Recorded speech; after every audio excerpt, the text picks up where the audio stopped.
के साथ। जय श्री कृष्ण कुंती दीदी। जय श्री कृष्ण दीदी, आप सबको प्रणाम, नमस्कार, जय गुरुदेव, जय श्री कृष्ण। एक बार गायत्री महामंत्र बोलना चाहूंगी मैं। दीदी को होस्ट बना देंगे, स्क्रीन शेयर तब किया जा सकेगा। एक बार गायत्री महामंत्र।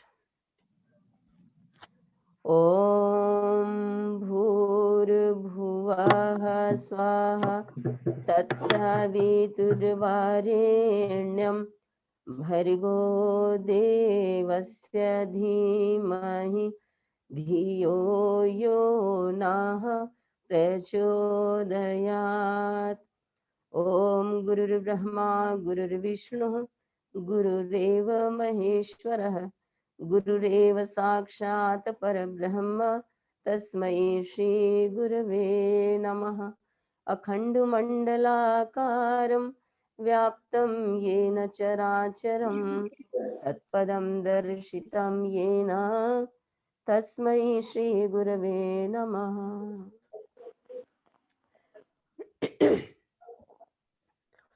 आइए कल की बात को आगे बढ़ाते हैं। आगे बढ़ाने से पहले एक ही बात हम सबको ध्यान रहना चाहिए। ये जो परिवार है, परिवार नामक फुलवारी बगीचा को भगवान ने हमें सौंपा है।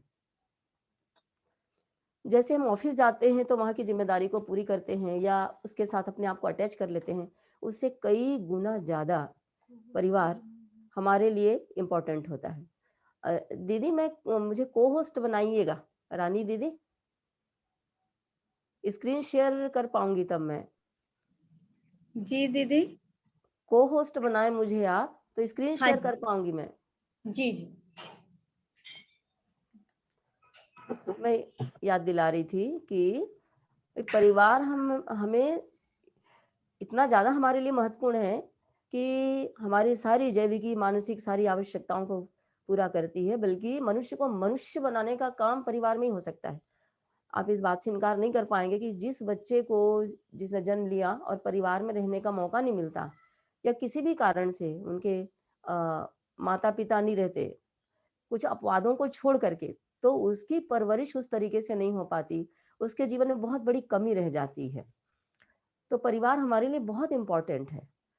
तो इसी बात के साथ में और मैं निवेदन करना चाहूँगी आप सबसे, इस बात को कहना चाहूँगी कि यहाँ जो भी इन्फॉर्मेशन आपको मिल रहा है, ये युग ऋषि पंडित श्री राम शर्मा आचार्य जी के द्वारा लिखित किताबें और उनके सत्संग और उनके द्वारा दी गई शिक्षाएं और प्रेरणाएं, जिन्हें हम लोगों ने अपने जीवन में महसूस किया, उसके ऊपर विचार किया, और लाखों परिवार ऐसे हैं जिन्होंने अपने जीवन में स्वर्ग जैसे अनुभूतियां पाई और आपस में तालमेल बिठा सकने में समर्थ हो पाए, ये उसमें से लिया गया है। आप सब इसका पठन वाचन कर सकते हैं। मैं अंत में उन किताबों का रेफरेंस आप सबको बताऊंगी। तो कुछ स्क्रीन के माध्यम से स्क्रीन शेयर करूंगी, उसके माध्यम से हम सब देखें। हम सब चाहते हैं कि हम सुखी रहें, और परिवार में सुख पाने के लिए व्यक्ति परिवार बनाता है, आसानी से उसका जीवन कट जाए, उसे कोई प्रॉब्लम ना हो, प्रॉब्लम है तो भी वो समूह में रहना पसंद करता है, तो वो परिवार बनाता है। तो हम सब सुखी तो रहना चाहते हैं, नो डाउट, लेकिन हमने सुख की परिभाषा और सुख प्राप्त करने का साधन ईमानदारी पूर्वक हमने किसे बना करके रखा है, इस आधार पर, क्योंकि हम अपने परिवार में जीवन में हम उन चीजों को महत्व देते हैं, तो इससे समझ में आता है। तो प्रश्न उठता है, क्या सुख का रहस्य धन से है, शिक्षा में छुपा हुआ है सुख का रहस्य, या ऊंचे पद पर हम प्रतिष्ठित हो जाएंगे उस आधार पर हम सुख पाएंगे? क्योंकि अधिकांश लोग ऐसा सोचते हैं कि घर में धन बहुत सारा रहेगा तो शायद पति पत्नी के रिलेशन अच्छे होंगे, धन बहुत अच्छा रहेगा, ऐसी घर में बेटी की शादी करेंगे तो बेटी सुखी रहेगी, या बहुत शिक्षित होना चाहिए, वेल एजुकेशन मिलेगा तो फिर उसके बाद में उसको ऊंचे पद पर भी प्रतिष्ठित होगा, तो इस तरीके से समाज में सम्मान होगा और सब कुछ अच्छा रहेगा। लेकिन हमने देखा है कि बहुत धनपति लोग होते हैं, बहुत शिक्षित लोग होते हैं और बहुत ऊंचे पद पर प्रतिष्ठित होते हैं, वहां पर भी सुख नहीं है। शायद इस बात से बहुत से लोगों को इनकार नहीं करना है, वो समझ जाएंगे कि हाँ ये सही बात है। तो सुख का रहस्य धन शिक्षा इत्यादि में बिल्कुल नहीं है। प्रश्न उठता किसमें है? अब बहुत विचार करेंगे तो पाएंगे कि जो विवेकपूर्ण दूरदर्शिता युक्त समझ होती है, जो एक अंडरस्टैंड होती है उस स्तर का। आपने देखा होगा कि छोटे-छोटे नौकरी करने वाले, बहुत कम पैसे वाले, मज़दूरी का काम करते हैं, सीमेंट की बोरी में सिर रख कर के बड़ी खर्राटे भरी नींद सोते हैं, सुख और चैन से सोते हैं। उनको सुख की कोई कमी नहीं है। हम जिसको सुख कह रहे हैं, वो सुख की उनको कोई कमी नहीं रहती है। वो बहुत आसानी से जीवन यापन करते हैं, उनको कोई दिक्कत नहीं होती है। तो ये जो समझ है, जिसके साथ हमने अपने आप को जोड़ रखा है, इन्वॉल्व कर रखा है, ये बहुत महत्वपूर्ण है। जिसे हम सुखी परिवार कहते हैं या हम जो सुख पाना चाहते हैं परिवार में सब अमन चैन से रहें, सुख शांति से रहें, घर का वातावरण ठीक बना रहे, ये कैसे बना रहे? विचार करने पर पाएँगे हम, आप विचार कीजिएगा कि सबसे पहली बात तो जो परिवार का मुखिया होता है, वो दादा-दादी भी हो सकते हैं, मम्मी-पापा भी हो सकते हैं। जिनके दाम्पत्य की छाँव में पूरे परिवार के सदस्य रहते हैं, उनका दाम्पत्य कैसा है? प्रेम पूर्वक है, आपस में एडजस्ट करके चलते हैं वो लोग, एक-दूसरे के साथ में तालमेल ठीक है कि नहीं है? यदि सही है, तो वो उस घर में सुख शांति बनी रहती है। में तो में या उनकी अंडरस्टैंडिंग सही नहीं है, हम पाएँगे कि वहाँ पर बहुत कलह-क्लेश इत्यादि मचा रहता है, एक। दूसरी बात परिवार के सारे सदस्यों के बीच में आत्मीय संबंध, प्रेम भरा संबंध, एक-दूसरे की भावनाओं को जानना, समझना, आत्मीयतापूर्ण बिहेवियर करना, वो जो जुड़े रहते हैं एक-दूसरे के साथ में इमोशनली कहना चाहिए और आत्मीय संबंध जो रहते हैं, तो उस परिवार में सुख शांति बनी रहती है। और व्यवहार तो दर्पण है हमारे व्यक्तित्व का भी और जो कुछ भी हमारे पास है, वो बहुत इम्पोर्टेंट नहीं है, परिवार उनकी तुलना में बहुत इम्पोर्टेंट होता है। व्यवहार, विवेकपूर्ण व्यवहार, सूझबूझ कर व्यवहार। तो व्यवहार करने का एक सिद्धांत है, एक फ़ॉर्मूला है। करो नहीं ऐसा व्यवहार जो न स्वयं को हो स्वीकार। क्योंकि रिश्तों को व्यवहार के आधार पर सँभाला जा सकता है। संबंधों को व्यवहार के आधार पर ही मेंटेन किया जा सकता है। फिर जो पाना है वो औरों को देना है। हम परिवार में दूसरों से सम्मान, प्रेम, प्रशंसा, भावनात्मक संतुष्टि हर व्यक्ति चाहता है और दूसरों से चाहता है। तो यही चीज़ हमें दूसरों को भी देना पड़ेगा। गिव एंड टेक का मामला है। सब कुछ फोकट में फ्री में तो कुछ नहीं मिलेगा। तो ये गिव एंड टेक, बो और काटो या औरों को जो देंगे, वो हम पाने के अधिकारी भी हैं और हम पाने की अपेक्षा रख सकते हैं दूसरों से। अन्यथा अन्यथा दिक्कत है। हम जो दे नहीं सकते वो हमें मिलेगा कि नहीं मिलेगा, कह नहीं सकते। और एक बड़ी महत्वपूर्ण बात, इस बात को हमारे दिमाग में बिठा लेना चाहिए हमें कि प्रत्येक व्यक्ति परिवार में जो रहता है, हर व्यक्ति, हर इंसान भगवान के यहाँ से जो आया है, जीवन पाया है, उसके अपने स्वतंत्र विचार हैं, उसका अपना स्वतंत्र व्यक्तित्व है, उसका अपना स्वतंत्र अस्तित्व है, उसके व्यक्तिगत संस्कार हैं कुछ जन्म-जन्मांतर के, जो पीछा नहीं छोड़ते। उनका अपना प्रारब्ध है, पिछले जन्मों का कमाया हुआ। वो बेचारा उसको लेकर के पैदा हुआ है जिसमें हम सब शामिल हैं। हम भी सब सारे, बच्चा हो, बूढ़ा हो, जो भी हो, अच्छा रहे, बुरा रहे, क्या है उसके ऊपर हम ना जाएँ।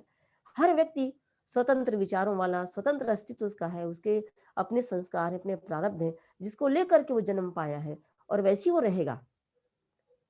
लगभग उसी में उसको वर्क करना है। इस तरह से अलग-अलग प्रकार के विचार, अस्तित्व, अलग प्रकार के संस्कार, अलग-अलग प्रकार के लोग हो सकता है, परिवार में हो डिफरेंट टाइप से और सबको मिलकर के एक साथ रहना है। ये सारी बातें जब समझ करके चलेंगे, तो शायद हम सुखी रह पाएँगे। अगर इसको हम इससे एग्री नहीं करते हैं, कहीं हमारा मन इसमें लगता है कि नहीं ये तो मैं ऐसा क्यों करूँगी और मुझे क्यों मैं अपना खुद कर लूँगी, मुझे परिवार की ज़रूरत नहीं है। फिर हम बहुत भ्रम में हैं और हम कभी भी सुखी नहीं रह सकेंगे, परिवार से अलग हट करके भी सुखी नहीं रह सकेंगे, क्योंकि अभी आगे बातें आएँगी, हम व्यक्ति को बदल सकते हैं, परिस्थितियों को नहीं बदल सकते। परिस्थितियाँ हमारे हिसाब से नहीं बनेंगी। अपनी मनःस्थिति को बदलेंगे तो परिस्थिति बदलेगी। मनःस्थिति बदले तो परिस्थितियाँ बदले किताब है। आपको बहुत आनंद आएगा उस किताब को पढ़ करके। सिचुएशन नहीं बदलेगा। सिचुएशन हमारे प्रारब्ध, हमारे संस्कार और हमारे व्यक्तित्व, हमारे विचार के अनुसार बना हुआ है जिसमें हमें चेक किया जा रहा है ऊपर से। ये आध्यात्मिक समझ भी कुछ है और कुछ व्यावहारिक बातें हैं जो ये जिस पर निर्भर करता है कि हम परिवार में सुखी रहेंगे कि नहीं रहेंगे। ये मानसिक स्थिति है सुखी होना। हमारे मन की शांति को एक हद तक कहना चाहिए, कोई भी हमें डिस्टर्ब नहीं कर सकता। ये विश्वास करना पड़ेगा। तो अब ये जो सुखी होने का कारण है, जो कुछ भी हमने देखा अभी, इनकी पूर्ति करने के लिए या इस ओर गाइडलाइंस के लिए ही पारिवारिक पंचशील के सिद्धांत हैं। पंचशील माने 5 सिद्धांत, 5 नियम।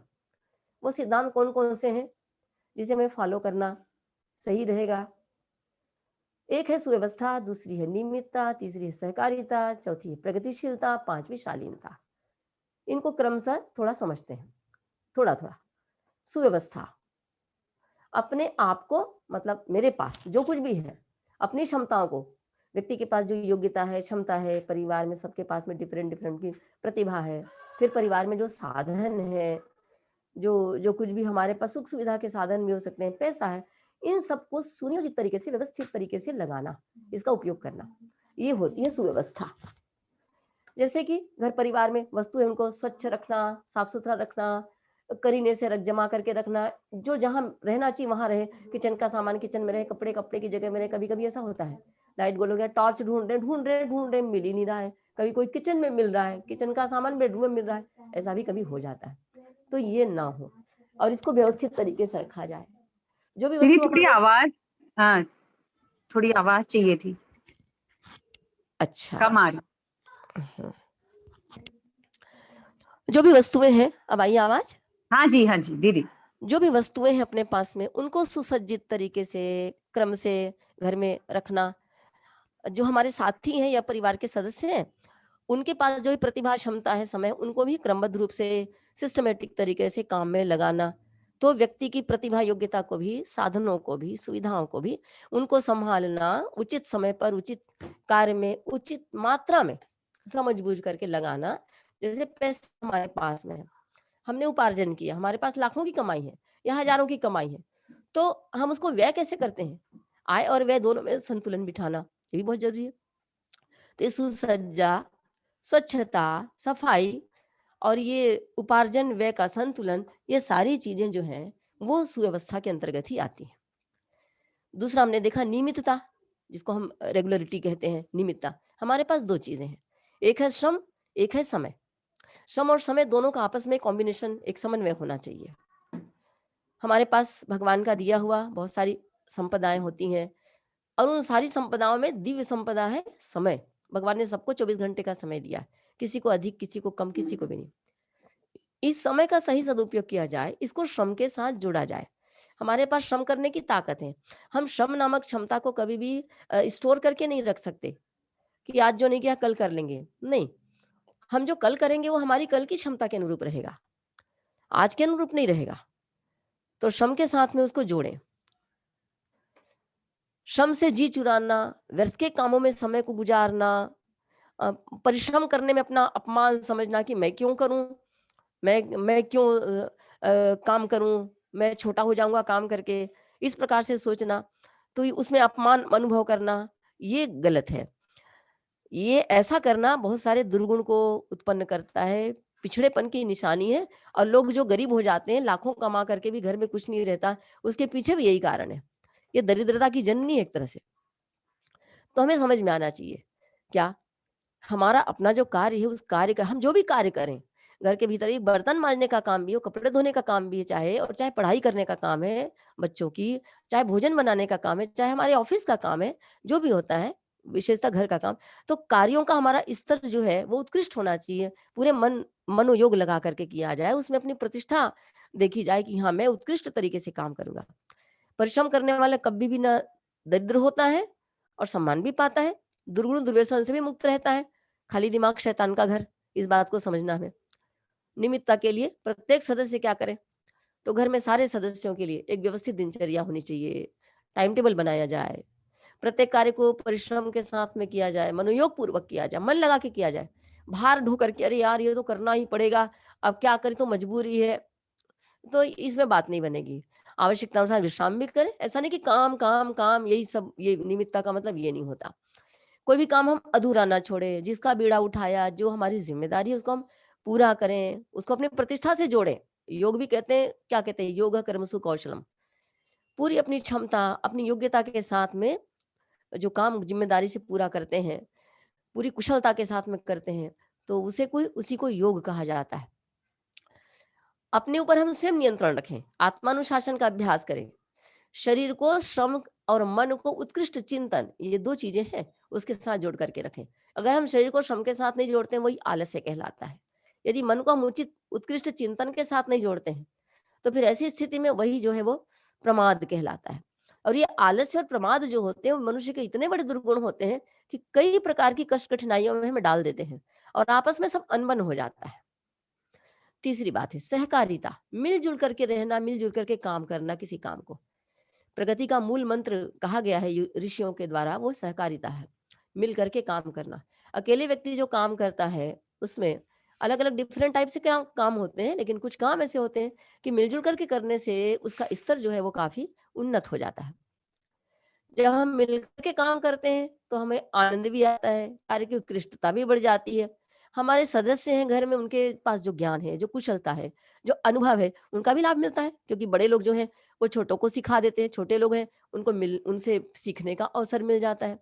और बहुत बड़ी बात, जब मिलजुल करके कुछ काम करते हैं, ऐसा कोई प्लान करते हैं, तो व्यक्ति जो एक अकेले रहने से जो अकेलापन होता है, आत्महीनता जिससे पनपती है, मैं अकेला हूँ, मेरा कोई नहीं है, इक्कड़पन जिसको अपन कहते हैं, तो ये नहीं हो पाता। डिप्रेशन में कभी-कभी कोई चला जाता अकेलेपन के कारण, उसकी गुंजाइश नहीं हो पाती। और एक जो स्वार्थीपन की एक ग्रंथि कहते हैं, मतलब मैं अकेले सब कर सकता हूँ, ये भी एक तरह से गलत है। असामाजिक व्यवहार है ये। अनगढ़पन कहना चाहिए व्यक्तित्व का। तो ये जो व्यक्तित्व का अनगढ़पन है, असामाजिक होना, स्वार्थी हो जाना, इस चीज़ की वहाँ पर फिर गुंजाइश नहीं रहती और ये श्रेष्ठ व्यक्तित्व विकास के अंतर्गत आता है। तो जहाँ तक संभव हो पाए आपस में मिल-जुल करके सहकारी तरीके से हम अपने परिवार को चला सकें तो अच्छी बात है। चौथी बात है प्रगतिशीलता। प्रगतिशीलता की परिभाषा में दोनों बात आती है। एक तो भौतिक दृष्टि से आगे बढ़ना, भौतिक दृष्टि मतलब एजुकेशन है, पैसा है, कोई प्रतिभा का संवर्धन करना है, ये आ गया। और दूसरा आत्मिक दृष्टिकोण से ऊँचा उठना। आत्मिक दृष्टि का मतलब होता है जो हमारी आत्मा को ऊँचा उठाती है, आंतरिक गुणों को, प्रेम, संवेदना, करुणा, दया, एकता, समता, समता, सहकारिता, ये सारी चीजें जो है वो आत्मिक गुण कहलाते हैं। इस रूप में भी हमारे परिवार के सदस्यों को ऊंचा उठना है। तो दोनों का मिला-जुला जो स्वरूप होता है, उसे हम प्रगतिशीलता के नाम से जानते हैं। जब सफलता प्राप्त करने की बात आती है, तो सफलता के लिए परिश्रम तो करना ही पड़ेगा। परिश्रम के साथ-साथ हमें अपनी स्वयं की जो आंतरिक योग्यता है, प्रतिभा है, उसको भी हमें बढ़ाते रहने चाहिए और उसके लिए हमें प्लान करके चलना होगा। केवल सोच करके कोई बात नहीं बनेगी कि हम ये कर लेंगे, वो कर लेंगे, जिसको काल्पनिक हवाई उड़ान कहना चाहिए। तो इससे ही कोई आगे तो बढ़ नहीं सकता। हमें उसके लिए व्यावहारिक योजना बनानी होगी। पूरी तरह से मनोस्थिति बना करके पूरे संकल्प के साथ जुटना पड़ेगा और आत्मिक ऊँचाई जब होती है, उसी को वास्तविक प्रगति माना जाना चाहिए। भौतिक तरीके से कुछ कम भी पड़ जाए तो कोई बात नहीं, अपने आप को एडजस्ट कर ले, कोई बहुत बड़ी बात नहीं। लेकिन आत्मिक ऊँचाई जो है वो परिवार का सबसे बड़ा जो आउटपुट है, पारिवारिक जीवन का, वो वास्तव में आत्मिक ऊँचाई ही है। तो उसके लिए हमें प्रयास किया जाना चाहिए। के नाम पर आजकल बहुत कुछ उल्टे-सीधे काम भी होते हैं परिवार में। ये हमें समझना चाहिए। ये फैशन परस्ती प्रगतिशीलता नहीं है। धन का उल्टा-सीधा अपव्यय या घर में बहुत सारे लोग ऐसे होते हैं जिनको धन का अपव्यय करने में बड़े मज़ा आता है। और यहाँ शॉपिंग करना, मॉल में जाना, ये करना, वो करना, उसको अपनी प्रगतिशीलता मान लेते हैं, ज़्यादा से ज़्यादा खर्चा करना। अ, ठेठ भाषा में कहें अगर स्ट्रेट फॉरवर्ड तो गुलछर्रे उड़ाना पैसे का। ये चीज़ें जो है व्यक्ति को नीचे गिरा देता है। तो ये उच्छृंखल आधुनिकता, उन्मुक्त आचरण, ये सब फूहड़ता में गिनी जाती है। ये कोई प्रगति नहीं है, बल्कि प्रगति में बाधक है ये सारी चीज़ें। इन सब से समय भी जाता है, पैसा भी जाता है और अपना दिमाग, अपना मस्तिष्क जो है वो अच्छे श्रेष्ठ कार्यों में जो लगा रहना चाहिए, वो चीज़ें नहीं रहता। सब सारा समय हमारे भीतर की आत्म तत्व जो है बर्बाद होते हैं कुल मिलाकर के, इससे कुछ भी हासिल नहीं आता, एक दिखावा रहता है केवल। 5वीं चीज़ है शालीनता। हमारे जितने परिवार के सदस्य हैं, उन सब में ये चीज़ हो तो क्या मज़ा आ जाए। क्या है शालीनता? तो युग ऋषि इसकी परिभाषा देते हैं कि शिष्टता, सज्जनता, मधुरता, नम्रता। ये सद्गुण जो है, इन सबको मिला दिया जाए तो एक शब्द है शालीनता। तो हम जो कार्य करते हैं, जो कुछ भी या व्यवहार करते हैं, ईमानदारी के साथ में, प्रामाणिकता के साथ में, सामाजिकता के साथ में, मर्यादाओं के साथ में निष्ठापूर्वक करें। इसको अपनाया जाए। ये शालीनता का चिन्ह, एक शालीन व्यक्ति में ये सारे गुण होते हैं, पाए जाते हैं। कहने का ये मतलब है। शालीनता के बारे में बहुत सारी बातें हैं, छोटी-छोटी बातों से शालीनता का पता चलता है, प्रमाण मिलता है। दूसरों को सम्मान देकर, स्नेह देकर के बात करें, व्यवहार करें, वाणी में मिठास का ध्यान रखें, सबसे ज्यादा घर में झगड़े झंझट होते हैं वो वाणी के कारण होते हैं, वाणी के असंयम के कारण होते हैं। सब जानते हैं, वाणी ऐसी बोलिए मन का आपा खोय और को शीतल करे आप हूँ शीतल होय। ये श्लोक सबको रटा हुआ, हम सबको रटा हुआ रहता है। लेकिन हमारे घरों में झगड़े झंझट या हमारे संबंध खराब होते हैं, उसमें सबसे पहला नंबर ये वाणी का आता है। तो व्यवहार में शिष्टता का समावेश करना ये विनम्रता को सिद्ध करती है। यदि हम इसका ध्यान रख सके तो बहुत मजा आ जाएगा। शालीनता ही एक ऐसी चीज है जिससे पराये को भी, दुश्मनों को भी अपना बनाया जा सकता है और हर एक के हृदय पर शासन किया जा सकता है, दिलों पर राज किया जा सकता है। जन जन के मन पर आधिपत्य जमाने की अगर कोई कला है तो ऋषि ने कहा है कि शालीनता। मंदनीय माता जी कहती हैं कि शालीनता बिना मोल मिलती है, परंतु उसे सब कुछ खरीदा जा सकता है। तो क्या करें? अपन पारिवारिक पंचशीलों का अभ्यास कर सकते हैं घर में। छोटे सदस्य हैं, बड़े सदस्य हैं, सब मिलकर के घर में एक ऐसा वातावरण बनाया जाए, कोशिश की जाए। जो समझदार हैं वो प्राथमिक रूप से सबसे पहले शुरुआत करें, कुछ कोशिश करें और पंचशीलों का अभ्यास जितना भी हो सके। 100% तो कहीं नहीं हो सकता, लेकिन कुछ कोशिश की जाए, शुरुआत की जाए। दूसरों को निर्देश परामर्श देते हैं, ठीक है, लेकिन उसके साथ-साथ आदर्शों को क्रियान्वित करने के लिए, व्यवहार में उतारने के लिए खुद भी एक्टिव हुआ जाए, प्रयत्न किया जाए, जिससे समझ में आए कि हाँ भाई अभ्यास करना उचित है। जब अभ्यास करेंगे तो बात समझ में आएगी। अभ्यास से फायदा ये कि अभ्यास से पुरानी आदतें छूटती हैं। कुछ नए निर्धारण, कुछ नए नियम को अपन लागू करते हैं। जब अभ्यास करते हैं तो वो एक स्वभाव का अंग बन जाता है। संस्कार कैसे बनते हैं? एकाएक नहीं बनते। जो हम सोचते हैं उसको क्रियात्मक रूप देते हैं, कार्यों में परिणत करते हैं। एक दिन नहीं, बार-बार, बार-बार, बार-बार उसको करते रहते हैं, नॉन स्टॉपेज, तो फिर वो धीरे से हमारी आदत में शुमार होता है। आदत जब लंबे समय तक बना रहता है तो स्वभाव में हमारी नेचर का, प्रकृति का अंग बन जाता है और वही स्वभाव कालांतर में लंबे समय के बाद में संस्कार का रूप ले लेता है। ये ऐसे संस्कार बनते हैं।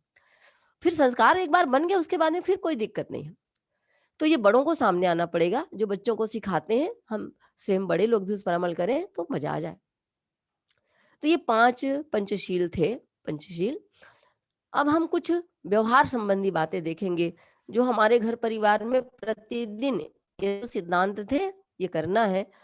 अब ये कुछ व्यावहारिक बातें हैं, जिन व्यावहारिक बातों को यदि हमने अपने आचरण में, अपने दिन भर की दिनचर्या में थोड़ी सतर्कता के साथ में ध्यान दिया, तो निश्चित रूप से हमारे संबंध, हमारे रिश्ते बदल भी सकते हैं और आगे उत्तरोत्तर अच्छे बने रहेंगे। सबसे पहली बात, वो 5 महामंत्र क्या है? परस्पर आदर भाव से देखना जो हमारे परिवार के सदस्य हैं, उन सबको। क्यों? क्योंकि बिना उनको आदर दिए, सम्मान दिए, एक-दूसरे के पॉजिटिव सोचे बिना आपस के संबंध अच्छे नहीं रहते, आत्मीय संबंध नहीं बनेंगे। कोई मुझे पसंद तब करेगा जब मैं भी उसको पसंद करूँगी।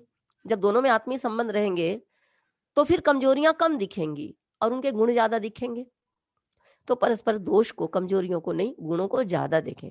दोष होते ज़रूर हैं सब में दोष होते हैं, किसमें दोष नहीं होते।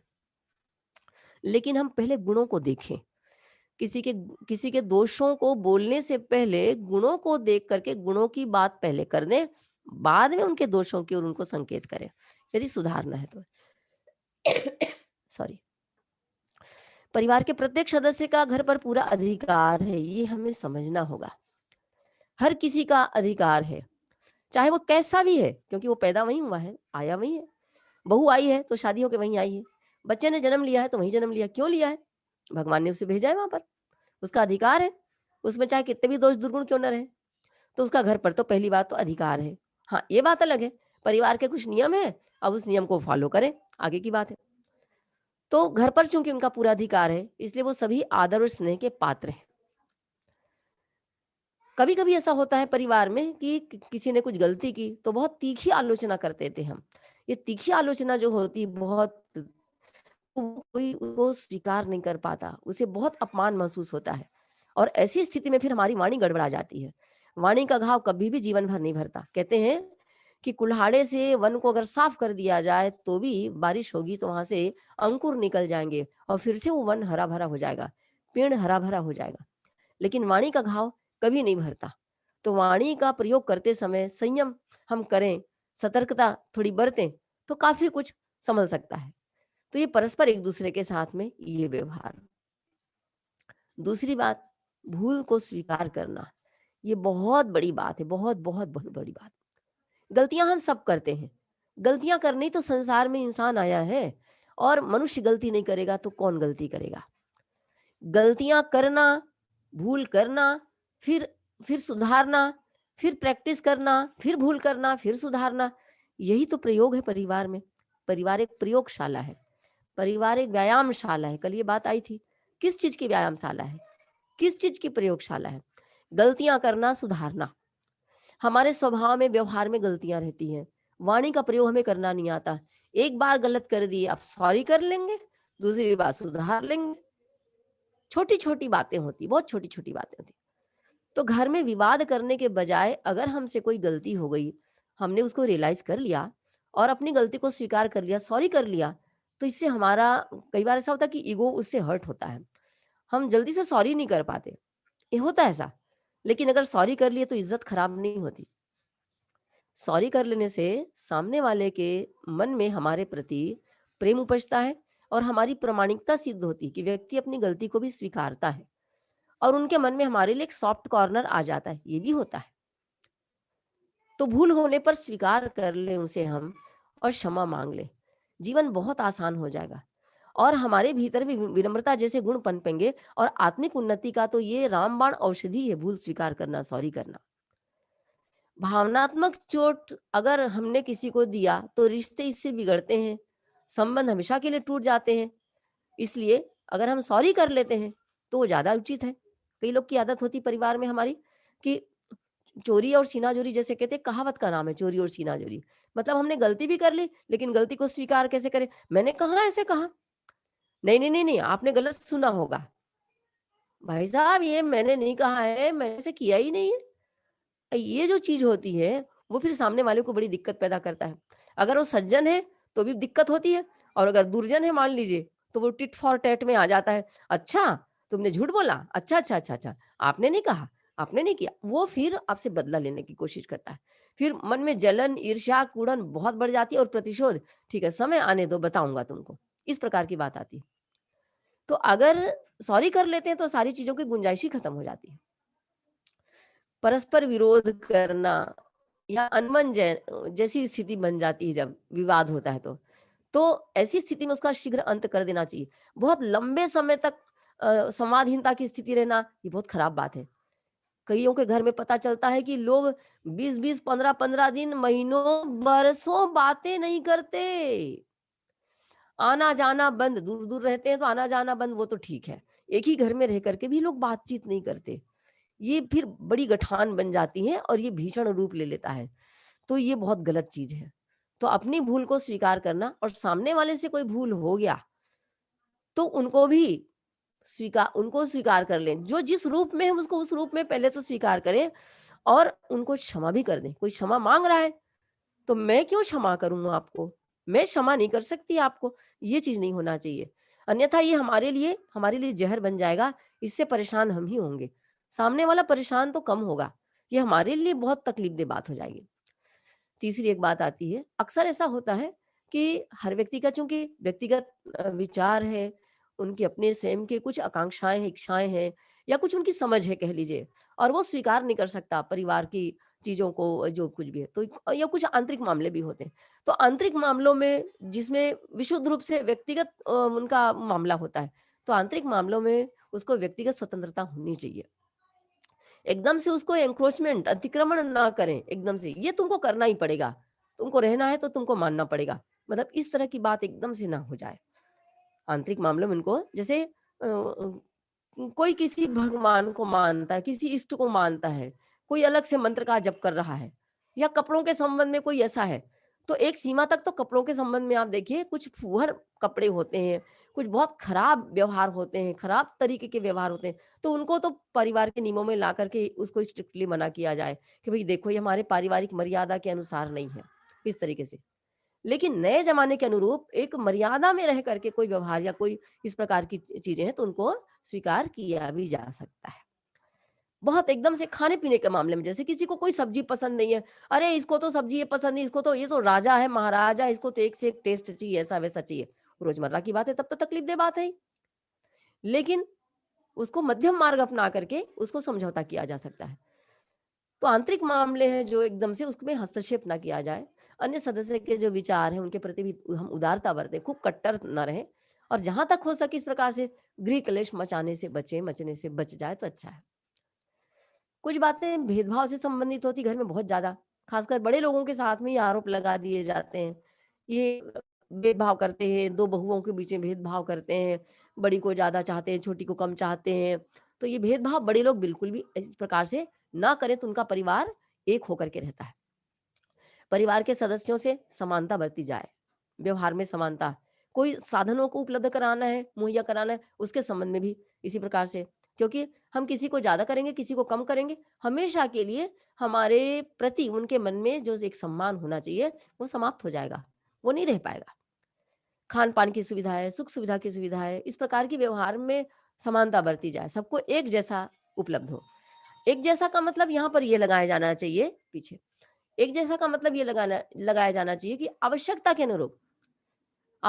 अनुरूप उनको मिले। बच्चे हैं तो वो ज़्यादा पाने के अधिकारी हैं। घर में कोई दूध है, कोई फ्रूट्स है, पैसा कम है, सबके लिए नहीं हो रहा है, तो उनको प्राथमिकता दी जाए। जो लोग बुजुर्ग हैं, वो सेवा के अधिकारी, उनको ज़्यादा प्राथमिकता दी जाए। इस प्रकार से भी स्थिति परिस्थिति को देख कर के उनको सुविधा की मुहैया कराई जाए, पर समानता बरती जाए, सबके साथ संवेदना रखी जाए।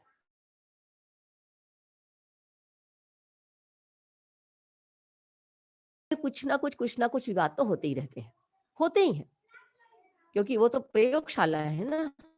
ऐसा कहीं पर नहीं मिलेगा, शायद ही कहीं पर मिलेगा जहाँ पर लोग बहुत प्यार से ही प्यार ही प्यार रहता है। हो सकता है कि भीतर की बातें पता ही ना चले।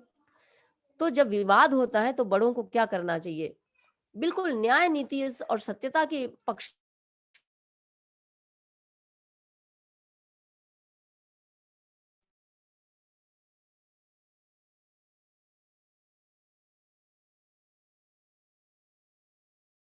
छोटा जो है वो हमारे बात नहीं, हमें अच्छा नहीं लगता, बड़ा सुन लेता है। ये सत्य है कि बनता है जो दीदी साथ में आवाज अटक के आ रही है।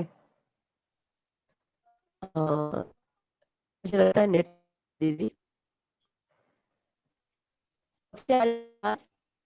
अभी भी अटक के आ रही है। ये नेट प्रॉब्लम होना चाहिए जहाँ तक इस कारण जी से होगा। जी, अभी अब आ रही ठीक है। क्या? हाँ। हाँ जी। विवादों का निष्पक्ष निपटारा, घर में कुछ ना कुछ होते रहते हैं, तो हम एकदम से न्याय नीति के पक्ष में आ जाएं और उसी से संबंधित बात करें। वहां पर यदि हम आंख में पट्टी बांध करके, यदि हम मोहवश किसी का पक्ष लेकर के व्यवहार करेंगे तो ये बहुत गलत हो जाएगा। फिर तो परिवार में अखाड़ा हो जाएगा। वो पारिवारिक झगड़े को शांत करना, इसका सबसे बड़ा अच्छा नुस्खा ये बताया जाता है, हम त्याग करें। त्याग का मतलब हमको कोई व्यक्ति बहुत प्रिय है, हमें बहुत प्रिय है, हम उसकी बात मानना चाहते हैं, हम मित्रता निभाना चाहते हैं, नहीं हम उसकी बात को कैसे नकार दें। तो ये तो न्याय नहीं हुआ। तो न्याय करें, न्याय के लिए त्याग करना जरूरी रहता है। झगड़ा मचा तो झगड़े में किसका दोष है, उस दोष को, कारण को ढूंढें, किस कारण से झगड़ा हुआ, और कारण को ढूंढ करके फिर उसका पक्ष लेकर के, या जिसका जिसका दोष है उसे समझाइश दे करके फिर उसको हम दूर करें, ये सही रहेगा। इसीलिए कहा गया है गृहस्थ एक तपोवन है जिसमें संयम, सेवा और सहिष्णुता की साधना करनी पड़ती है। ये वही प्रैक्टिस करने की जगह है, ये वही प्रयोगशाला है जहाँ सहना भी है, दूसरों की सेवा भी करनी है, संयम भी बरतना अपने आप पर, वाणी का संयम बरतना, धन का संयम बरतना, त्याग करना। अपने स्वभाव के अनुरूप लोग नहीं है, लेकिन फिर भी उनके साथ चलना, उनके साथ एडजस्ट करना, ये सारी बातें इसमें ही आती है। कुछ सावधानियां बहुत जरूरी है जिसका प्रभाव पूरे परिवार के सदस्यों पर पड़ता है, खासकर बच्चों पर, युवा वर्गों पर। जैसे बच्चों के सामने बड़े लोग झूठ बोल देते हैं। बहुत छोटी बात होती है, किसी का फोन आया, उनको सिखा दिया, कह दो घर में नहीं है। वो बच्चा समझता है कि ये झूठ है, घर में पापा जी हैं, लेकिन कहा जा रहा है कि नहीं है। ये हमारे लिए छोटी बात हो सकती है, लेकिन बच्चे के कोमल मस्तिष्क में बात अंकित हो गई। अब वो उसके संस्कार में जाएगा। क्यों? क्योंकि वो समझता है कि हम चाहे कितने भी सत्यवादिता स्कूल में पढ़ ले, कॉपी में लिख लें, लेकिन व्यवहार में तो झूठ बोलना ही पड़ता है। ये बच्चा सीखेगा।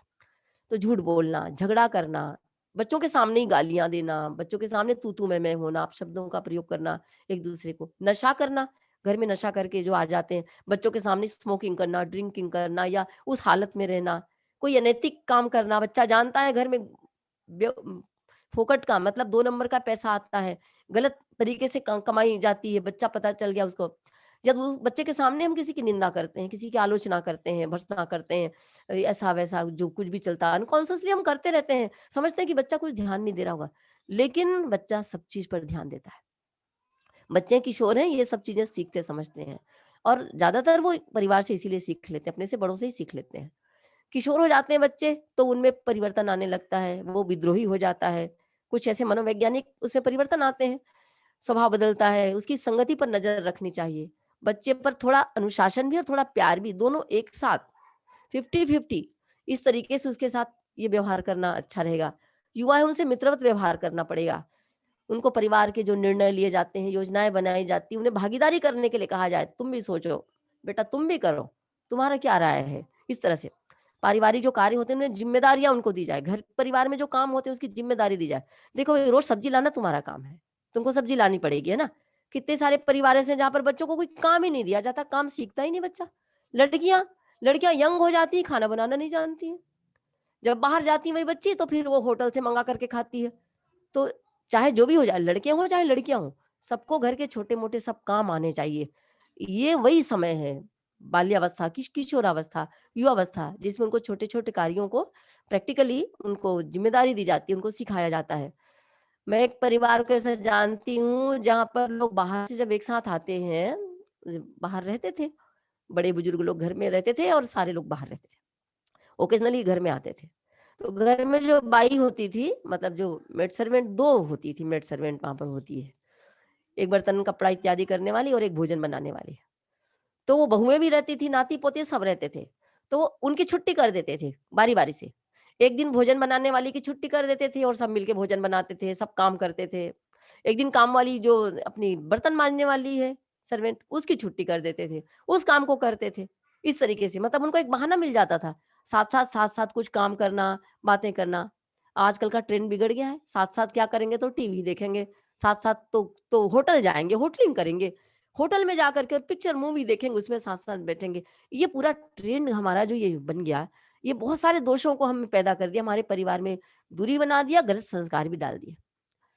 तो ये कुछ किया जा सकता है। बुजुर्गों का सम्मान, बुजुर्गों की सेवा, उसके लिए समय निकालना ज़रूरी है। उनका ध्यान रखा जाए, सेवा उनको मिले, ये उनका अधिकार है। इस काम में बच्चों को लगाया जा सकता है, सबसे बढ़िया काम।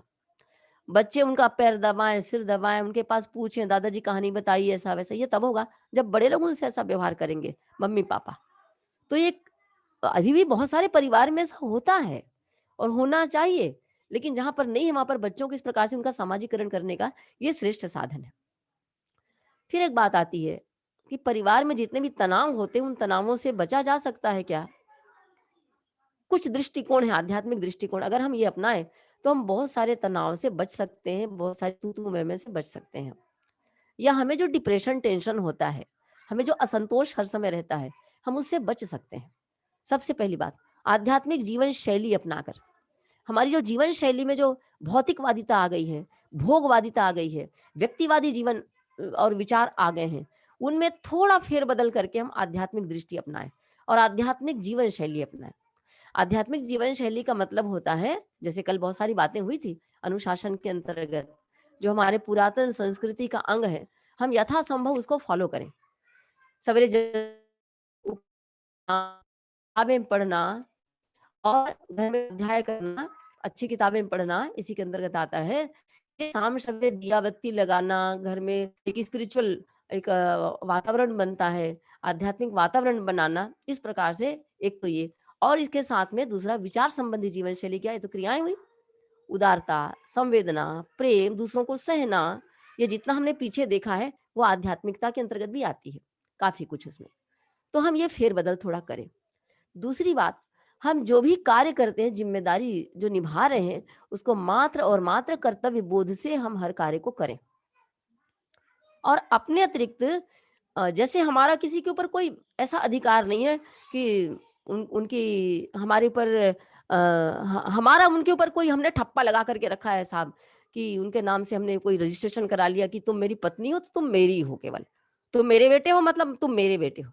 हाँ, पत्नी पति मेरे हैं, मेरा बच्चा, मेरे माता, मेरे पिता, लेकिन उससे पहले वो भगवान के हैं और वो स्वतंत्र रूप से भी व्यक्ति हैं, उनका अपना भी जीवन है। तो हम किसी पर इतना आधिपत्य ना जमाएं, एकदम से अपना कोई अधिकार ना ठोके कि बैठो तो बैठो, उठो तो उठो, मैं कहूं तो जो जो कहती हूँ वो करना करो, होना चाहिए, ये उचित नहीं होगा। तो अपने अतिरिक्त किसी पर ज्यादा अधिकार प्रदर्शित ना करें और कर्तव्य बोध से काम करें। कई बार ऐसा होता है, हमने बच्चों को पढ़ाया लिखाया, जॉब पर लगाया, बहुत उसके ऊपर हमने खर्च भी किया, सब किया, उसके पश्चात फिर वो बच्चा हमें नहीं देखता है, होता है ऐसा।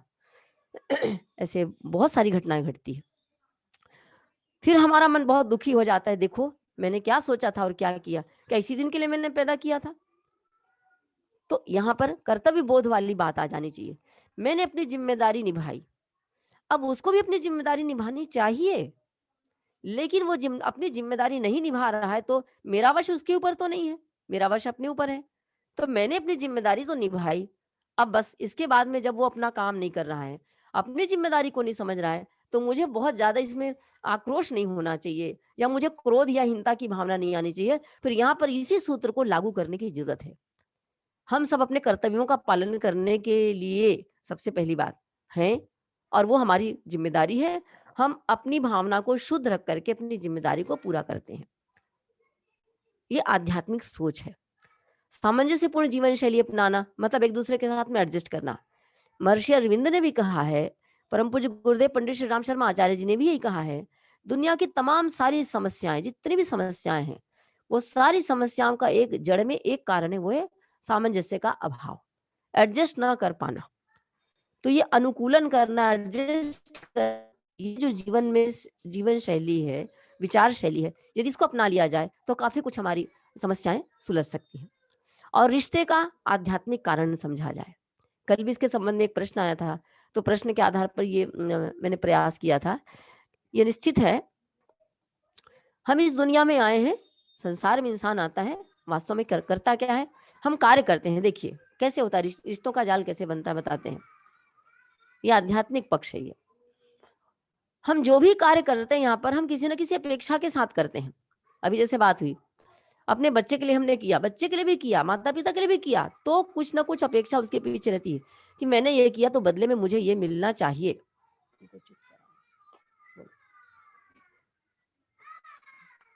कि मुझे ये मिलना चाहिए, अगर मुझे नहीं मिलेगा तो ठीक नहीं। अब ये और मिला नहीं, हमने अपेक्षा रखी उनसे कि मिलना चाहिए, उनको बदले मुझे ये देना चाहिए, हमने अपेक्षा रखी, लेकिन मिला नहीं।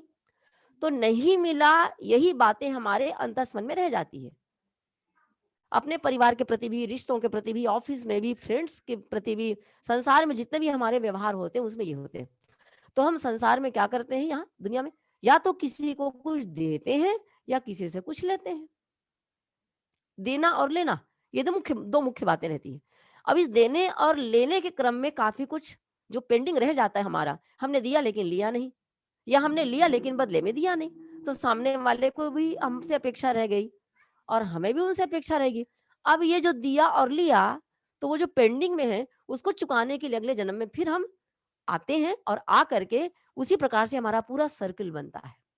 उसी के अनुसार पति पत्नी, फ्रेंड्स और रिश्ते ये सारे के सारे बनते हैं। ये रिश्ते इसी प्रकार से बनते हैं, और लोगों से हमारी फ्रेंडशिप भी, उनसे मिलते जुलते हैं, संबंधों का जुड़ना भी टूटना भी एक बहुत बड़ा कारण इस प्रकार का भी होता है। ये भी एक कारण है। तो रिश्ते जो बनते हैं वो हमने लेना देना चुकाना है इसलिए बनते हैं, ये बात समझी जा सकती है। तो रिश्तों का जाल जो इसीलिए कहते हैं कि पूर्व जन्म से भी संबंधित होता है, इसलिए उस एंगल से भी देखना चाहिए। जब हमने बहुत प्रयास किया सुधारने का लेकिन नहीं सुधरा, तो मान लीजिए कि अब हम यही करने आए हैं और हमें ये सहना है। इस प्रकार से ये कुछ किताबें हैं जो इन बातों को आप इससे पढ़ करके समझ करके बहुत लाभान्वित हो सकते हैं। पारिवारिक जीवन की समस्याएं, और ये जो परिवार उसका आधार, आदर्श परिवार, सुख और प्रगति का आधार आदर्श परिवार, परिवार का सुव्यवस्थित बनाना है यदि तो उसको कैसे बनाएं, परिवार को सुसंस्कृत कैसे बनाएं, फिर एक किताब है परिवार निर्माण की उपयोगिता समझी जाए, बहुत शानदार किताब है। घर के वातावरण में स्वर का अवतरण हो, मरने के बाद हमारा क्या होता है, बहुत सिद्ध किताब है। गहना कर्मणो गति एक किताब का नाम है, उसका दूसरा नाम है कर्मफल का सिद्धांत। ये पढ़ के देख लीजिए, आपको बहुत अच्छा लगेगा और लगेगा कि जीवन में क्रांति आ गई। घर परिवार भी एक शरीर है, सफल जीवन की दिशा धारा, ये किताबें हैं। और बहुत इंपॉर्टेंट किताब ये जो है, बच्चों को उत्तराधिकार में धन नहीं गुण दें। बच्चों से संबंधित बहुत सारी हमारी परेशानियां रहती हैं, उनकी परवरिश के संबंध में हम अनभिज्ञ रहते हैं कई जगह। तो बच्चों को उत्तराधिकार में धन नहीं गुण दें, इस किताब को आप पढ़ेंगे तो आपको बहुत सारी बातें ऐसी लगेगी कि हमसे भी कुछ चूक हो जाती है और वो सुधार किया जा सकता है। बालकों का भावनात्मक नवनिर्माण, छोटे बच्चों से लेकर के जो किशोरावस्था आते दाते तक का, सबसे छोटे बच्चे जो रहते हैं, इसमें ये बाल मनोविज्ञान के ऊपर आधारित रहता है और हम समझ नहीं पाते हैं। तो ये किताबों से लाभान्वित हो सकते हैं। इस तरह से ये मैंने प्रयास किया कुछ से आपके सामने बातें रखने का। कुछ प्रश्न होंगे, उस प्रश्न के ऊपर अब विचार कर सकते हैं हम लोग।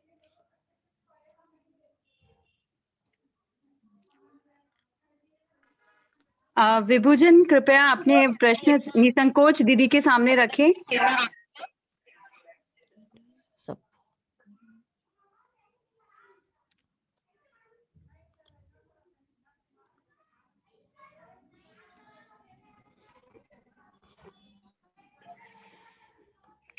दीदी मेरे पास कुछ प्रश्न की लिस्ट आई है। जब तक विभूजन अपने प्रश्न तैयार कर रहे हैं, मैं पूछ लेती हूँ। जी, मुझे घर पहले में उनके रहने प्रश्नों का को पहले एक उनके क्वेश्चन प्रश्नों पूछना है। को दीदी पहले उनके प्रश्नों को आमंत्रित करते ज्यादा अच्छा था। वो शायद बोल रहे हैं कुछ, कहीं से जी आवाज आ रही है। जी जय श्री कृष्ण। जय श्री कृष्ण। हाँ, मुझे एक प्रश्न पूछना था कि कोई अपनी जिम्मेदारी समझना ही नहीं चाहता है, तो उसे कैसे समझाया जाए? दीदी जिम्मेदारी समझना ही नहीं चाहता मतलब किस उम्र का है वो, कैसा है? देखिए, मतलब हमारी बात नहीं सुनता है ना, कहने का मतलब हाँ बात हाँ नहीं सुनता है। मैं समझती हूँ किसी को बात समझाते हैं ना, यदि हम भी स्वयं किसी की बात सुने समझे तो दो तरीके से समझते हैं। एक तो हमारे उनसे क्लोज रिलेशन रहते हैं, हमारे प्रति उनके मन में प्रेम या सम्मान होना चाहिए। हमारे हम कितने इम्पोर्टेंट हैं वो समझे, हमारा सम्मान करे, तब वो समझता है ओके। एक। और दूसरा, हाँ, हम जो कहना चाहते हैं उसका मतलब समझे। अच्छा वो मतलब समझे उसका कि वो कितना इम्पोर्टेंट है, या उससे क्या फायदा है घर को या उसको खुद को भी, और किस हाँ, और उसके ये काम ना करने से क्या हानियां हैं, उससे स्वयं को भी और परिवार को भी। और चलते फिरते ना बोला जाए। मैंने कल भी कहा था, पारिवारिक गोष्ठी सबसे पहली बात है, परिवार में मीटिंग करिए। देखिए, हम लोग कहीं बाहर ऑफिस में काम करते हैं, बाहर भी जाते हैं वर्किंग प्लेस में, तो कोई भी छोटी से हाँ, छोटी चीज होती है तो हमारा ऑफिसर जो है वो हम सबको एक मीटिंग में बुलाता है, चाहे वो हमारी हाँ, बात को ना भी माने, करता तो अपने मन से है, हम्म, लेकिन वो एक ठप्पा लगाता है सबकी बातों का, एक उसको अच्छा, स्वरूप देता है जिसमें कि सब लोगों को इन्वॉल्व किया गया, सबके सामने बात रखी गई, इस प्रकार से, है ना? हम्म, तो ये एक सोची समझी एक तरह से इसको आप एक प्लानिंग कह सकते हैं, वो करके और एक मीटिंग बुलाइए और बोलिए अच्छा, कि बेटा देखो, भैया देखो, हस्बैंड से ही बोलिए कि ये परेशानियां हैं। अब इन परेशानियों को, हम सब परिवार में रहते हैं, परिवार से हम सब कुछ पाते हैं, सबकी जॉइंट रिस्पॉन्सिबिलिटी है, अकेले का काम हाँ, तो है नहीं। सुखी होना हाँ, भी सब होंगे और दुखी होंगे तो सबको झेलना भुगतना पड़ेगा। और आप हाँ, अपनी समस्याओं को सामने रखिए, आप वहाँ रो के बोलिए, इमोशनल तरीके से बोलिए, इमोशनल तरीके से बोलना ज़्यादा अच्छा रहता है। एक, अच्छा, दूसरा, ज़िम्मेदारी को समझाइए, ये करेंगे तो मैं कर सकती हूँ। यदि आप लोग बिल्कुल कोऑपरेट नहीं करेंगे तो मैं भी हाथ खड़े कर दूँगी, ये मुझसे नहीं हो पाएगा, मैं आखिर कब तक कर पाऊँगी? तो मैं चाहती हूँ कि हम्म, मुझे कोऑपरेट कीजिए या आप ये काम कर लीजिए। इस तरीके से बोलना ज़्यादा कारगर होता है। हम क्या करते हैं, "कहाँ जा रहा है तू? अभी तेरे को सब्ज़ी लाने के लिए बोला था ना?" हाँ, अब हाँ, इतना टाइम तो है नहीं कि हम गोष्ठी करते रहें। लेकिन विचार पूर्वक तरीके से सारी बातों को पॉइंट आउट करके यदि हम हाँ, प्लानिंग के साथ में गोष्ठी करें, बड़े लोगों को भी समझाएं कि देखिए आप लोग जब तक उसको बच्चे पर एक्शन नहीं लेंगे, जो नहीं करेंगे तो वो ध्यान देने वाला नहीं है। इसलिए सब लोग मिल करके करें। और जब अच्छा। सब लोग मिलकर करते हैं तो एक प्रेशर पड़ता है उससे, अकेले बोलने का असर होता है। हाँ दोनों हस्बैंड वाइफ मिलकर के कोई चीज को बोलेंगे तो बच्चे को समझ में आता है कि अरे ये तो एक मत है। होता क्या है, हाँ मम्मी ने कहा, पापा ने उल्टी बात कर दी। अब उसको लगता है कि मुझे तो इनसे शह मिल जाता है, छूट मिल जाती है, तो वो आपको नेग्लेक्ट करेगा। या आपने ऐसा कुछ शह ले लिया, दे दिया, तो वो उनको नेग्लेक्ट करेगा। अक्सर ऐसा हो जाता है। हाँ तो हम आपस में एक मत हो जाएं, बड़े लोग या जिनकी हाँ बनती है, हस्बैंड वाइफ कम से कम, है ना, तो हाँ वो आपको इससे सहायता मिलेगी। इस तरीके से आप ज्यादा अच्छे से बातों को रख पाएंगे, समझा पाएंगे, और दबाव बन पाएगा। और इमोशनली भी दबाव बनाइए। परिवार इमोशंस का नाम है। इमोशनल लोगों के परिवार अच्छे होते हैं, लेकिन इमोशनली ब्लैकमेल बहुत ज्यादा करके ऐसा ना हो जाए कि उसका जीना हराम हो जाए। हाँ हाँ। संतुलन, संतुलन ठीक जरूरी है, है। ठीक है। पूरी तरह से दिमाग से भी काम न लिया जाए, पूरी तरह से दिल से केवल काम न लिया जाए। आवश्यकता अनुसार दिल कभी दिमाग इसका आपस में संयोजन करके ये किया जाए, तो ये फायदेमंद हो सकता है। ठीक है ना, मैं ठीक है, बहुत अच्छे से हेलो बताया आपने। हेलो मैं हेलो पूछना धन्यवाद, चाहती हूँ। धन्यवाद, बहुत अच्छे से दीदी बताया। मैं पूछना चाहती हूँ। दीदी दीदी सबसे एक रिक्वेस्ट है जी, कि हेलो हाँ। अपना हैंड रेस करें, एक साथ अनम्यूट न करें, सब लोग हैंड रेस करेंगे मैं उनको, मैं फिर हम लोग यहाँ अनम्यूट क्वेश्चन कर आया देंगे। हुआ है, दिख रहा चैट बॉक्स में। दीदी आप मैं क्वेश्चन करूँ पढ़ दी? दीजिए, चलिए जी रानी दीदी हाँ, क्वेश्चन पढ़ दीजिए। एक एक प्रश्न था कि मैं जॉइंट फैमिली में निभ नहीं रही है, तो मैं अलग रह सकते हैं क्या? चैट बॉक्स में प्रश्न था दीदी। जी, हेलो ज्वाइंट फैमिली में निभ नहीं रही है तो मैं अलग रह सकती हूँ क्या? देखिए, ज्वाइंट फैमिली हेलो में आप रहते, मैंने कल भी कहा था, अपना बंदर अपने से नाचता है, उस हिसाब से होता है। दूसरी बात, मैं पर्टिकुलर आपको नहीं कह रही हूँ, फिलहाल तो मैं ये कह रही हूँ दीदी कि अक्सर ऐसा होता है कि हमें अपनी गलती का एहसास नहीं होता। हम क्या चाहते हैं वो भी हम विवेकपूर्ण तरीके से नहीं समझ पाते। एक बार पुनर्विचार कर लीजिए। क्या होता है, जब हम जॉइंट फैमिली से अलग निकल जाएंगे, उसके बाद में हमें जॉइंट फैमिली की जरूरत पड़ेगी। बच्चों को परवरिश करना अलग से बहुत कठिन काम होता है। बच्चों को आया बाई के हाथ में छोड़ना या झूला घर में परवरिश करना बहुत खराब बात है। बच्चे को वो संस्कार नहीं दे सकते। जॉइंट फैमिली में आपको दिक्कत क्यों है, पहले अपने आप से प्रश्न कीजिए, क्योंकि उस प्रश्न का जवाब केवल आपके पास में है। आप प्रश्न का जवाब क्या है भीतर से निकालिए। आपसे क्या अपेक्षा वहां पर की जाती है? क्या आपसे जो अपेक्षा की जाती है वो आपकी ड्यूटी के अंतर्गत आता है कि नहीं आता है? आपकी ड्यूटी के अंतर्गत अगर आता है वो उनकी अपेक्षाएं, तो अपेक्षा पूरी की जानी चाहिए, क्योंकि ये हमारी ड्यूटी है। लेकिन अगर ऐसा नहीं है, बाय द वे हम बिल्कुल सहने के पक्ष में नहीं है, ये तो हमारी गलती हो जाएगी, क्योंकि सहनशीलता से ही तो परिवार निखरता है, व्यक्ति निखरता है, उनमें वो चीजें आएंगी। तो क्या इतना ज्यादा आपके ऊपर प्रेशर है? क्या आपके आपके प्रति अन्याय हो रहा है? आपका शोषण हो रहा है? आप बहुत तकलीफ में हैं? रोज मतलब इस प्रकार की स्थिति कि वहां पर कोई समझदार व्यक्ति है ही नहीं, तब ऐसी स्थिति में प्रेम बना रहे, प्रेम ना टूटे, कम से कम अलग रहेंगे तो मिलना जुलना होगा, कम से कम प्रेम बना रहेगा। अगर बात इस हद तक पहुंच गई है, तब आप अलग रहिए भले ही, लेकिन किसी को महसूस ना होने दीजिए। मैंने देखा कई फैमिली को अलग पहले हो जाते हैं, बाद में फिर वो तो अभी तो क्या है, एक साथ रहते हैं, तो कल झगड़ा हुआ था, आज उसको मरहम लगाने की गुंजाइश है। क्योंकि एक परिवार में रहते रहते ना कई ऐसे समय आते हैं कि कल का झगड़ा आज शांत हो जाता है। लेकिन जब हम अलग हो जाएंगे, तो वो जो मौका है, अवसर है मरहम लगाने का, दूसरों को जीत लेने का, या उनके प्रति जो हमने गलत किया था उसको ठीक कर लेने का, सॉरी कर लेने का, वो गुंजाइश और संभावना समाप्त हो जाएगी और गठान हमेशा के लिए बन जाएगी, हमारे मन में भी, उनके भी मन में। तो बहुत सोच विचार करके स्टेप उठाना चाहिए परिवार से अलग होने का काम। दूसरी बात, एक चीज समझ में आ रही मुझे, अब एज ग्रुप जानती नहीं मैं, आपका जो पूछ रहे हो आप, अगर यंग एज के आप हैं, अक्सर ऐसा देखा जाता है कि वो माता पिता को अकेले छोड़ देते हैं और हस्बैंड वाइफ अलग हो जाते हैं। माता पिता को कौन देखेगा? उनकी परवरिश कौन करेगा? क्या उनको वृद्धाश्रम हम भेज सकते हैं? ये विचार कर लिया जाए। भारतवर्ष जैसे देश में, और वो अपने बच्चों को परवरिश करके बड़ा किए। बात इसकी नहीं हमारे पास पैसा हम अकेले रह सकते हैं, हमें पेंशन मिलता हम अकेले रह सकते हैं, ठीक है, हम नौकर रख सकते हैं, ठीक है, लेकिन क्या नौकरों के भरोसे, पैसे के भरोसे वृद्धावस्था को ये निभाया जा सकता है? ये क्या उचित है? एक बार इसके ऊपर पुनर्विचार कीजिए। मैं नहीं जानती आपकी परिस्थितियां टोटल क्या है, मैं कुछ परिस्थितियों के बारे में बता रही हूँ जिनको ध्यान करके डिसीजन लेना चाहिए, निर्णय लेना चाहिए। मैं समझती हूँ शायद इतनी बातें सूझी मुझे। अरविंद वाणी जी, आप प्रश्न पूछ सकते हैं, अनम्यूट करिए। बाकी सब लोग अनम्यूट रखेंगे। हाँ, पूछिए अरविंद वाणी जी, एक मिनट, ये एक प्रश्न आया है, हाँ मुझे एक पूछना था। प्रश्न आया, बच्चों को मौलिक शिक्षा में माता पिता में मतभेद हो तो क्या करना, क्या करें?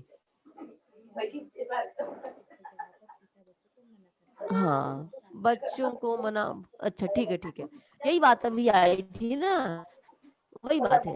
आप हस्बैंड से अलग से बात करिए। देखिए, हस्बैंड वाइफ की अलग गोष्ठी होनी चाहिए। क्या होता है, थोड़ा धीरज रख करके सुनेंगे बातों को, समझेंगे। दीदी बाकी को म्यूट कर दीजिए, आवाज आ रही है। क्या होता है, हम लोग हस्बैंड वाइफ आपस में अलग से मीटिंग नहीं करते, बच्चों के सामने बात करते हैं। जैसे बच्चे से हम जो करवाना चाहते हैं या नहीं करवाना चाहते हैं उसके बारे में उनसे बात करते हैं। आप हस्बैंड से पूछिए, अपनी वाइफ से पूछिए, सूरज को जल चढ़ाने में दोष क्या है और उसके फायदे क्या हैं, आप बताइए, क्या दोष है उसमें? उससे विनम्रता बढ़ती है, श्रद्धा की भावना बढ़ती है, भावनात्मक रूप से, साइंटिफिक रूप से कल हमने चर्चा किया था। और महत्वपूर्ण बात यह है, सबसे अलग हट करके, उसको कुछ फायदा हुआ नहीं हुआ अलग बात है, जब हम कोई नियम बना लेते हैं, ये बात बहुत गंभीर बात है, ऋषियों का दिया हुआ है, जब हम कोई नियम बना लेते हैं, उस नियम का पालन करते हैं, फायदे को तो किनारे रख दीजिए आप, खूब सुंदर उस बनते हैं। नियम के पालन करने के परिणाम स्वरूप व्यक्तित्व में ऐसी सुदृढ़ता, ऐसे गुण डेवलप होते हैं जो ऐसे नहीं होते आराम से, आसानी से। मैंने नियम का पालन किया पूरे 40 दिन तक कुछ करके, 2 महीने तक, तो उन नियमों का पालन करने के परिणाम स्वरूप मेरे व्यक्तित्व में वो चीज आ गई जो पिछले दिन नहीं थी। मेरी चेतना का स्तर पहले की तुलना में कुछ ऊंचा उठ जाता है। ये नियमों का पालन करने का परिणाम होता है। कुछ भी नियम बना लीजिए, लेकिन किसी नियम को लेकर के भाई घर में इतने झगड़े झंझट भी मत कर लीजिए, क्या मतलब है? बच्चे को समझाइए, पिता मना करे तो कोई बात नहीं, बच्चे को समझाइए, बच्चा समझ जाएगा। यदि आपसे प्रेरित प्रभावित है तो करेगा। जप करना, ध्यान करना, ये सब भी ऐसी पता चलता है कि 2 में से 1 जन मना कर रहा है। भाई मना क्यों कर रहा है? दोनों के एक विचार होने चाहिए, होते तो नहीं है।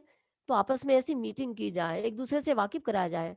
घर में अच्छी किताबें रखिए, मैं एक्स्ट्रा बात कर रही हूँ आपसे, किताबें 150 किताबें रखिए। परिवार एक प्रयोगशाला है, निर्माण करना है मतलब घर में जैसे किचन होता है, जूता स्टैंड होता है, टॉयलेट होता है, बाथरूम होता है, पूजा का कमरा भी होना चाहिए एक, और एक पुस्तकालय वाचनालय भी होना चाहिए। अर्थात कुछ 150 किताबें, ऐसी किताबें रखें, मोटिवेशनल किताबें रखें, स्पिरिचुअल किताबें रखें, नैतिकता वाली किताबें रखें, बच्चों की किताबें रखें, जिससे कि उनको पढ़ने को मिले। सब व्हाट्सएप में लगे रहते हैं, उल्टी सीधी चीजें पढ़ते हैं, अच्छी चीजें भी उसमें रहती है, लेकिन उसका प्रभाव ज्यादा देर तक रहता नहीं, स्थिर नहीं रहता, सब वॉश हो जाता है। एक के बाद दूसरा आ रहा है जा रहा है, आ रहा है जा रहा है, तो इंसान वहां स्थिर नहीं रह पाता। ये बहुत आपको प्रभाव डालेगा और लोगों में ऐसी क्षमता पैदा करेगा। विचार बदलना जरूरी है। जब तक विचार बदलेंगे नहीं, तब तक कोई व्यक्ति नए सिरे से कोई शुरुआत करने को राजी नहीं होता। मैं सोचती हूँ शायद कुछ जवाब दे पाई होंगी आपको। नेक्स्ट।